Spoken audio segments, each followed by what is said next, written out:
అటువంటి శేవంతి చంద్రవీణ లేకపోయి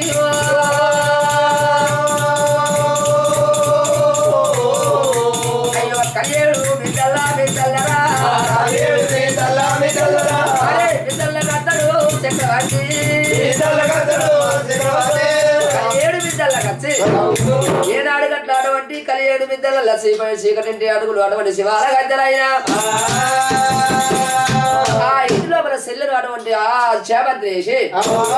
ముప్పై తరాలు సిక్కి గొల్లలు వేసిండ్రు ఆ కలియేడు బిడ్డల చేపత్తి ఆ చక్రవర్తి లోయల ఉన్నది అరజోద్ర బలబల తెల్లారి బ్రహ్మణాలు వరకు ఊరగోడి కూసింది ఊళ్ళు తెల్లారి తెల్లగోడి కూసింది తెల్లంగా తెల్లారింది అరబంతి భూపతి ఇద్దరు పిల్లగాళ్ళు లేసినారు సేపంతని చెప్పి పడంత తిరుగుతుంటే సెల్లె లేకపాయనమ్మ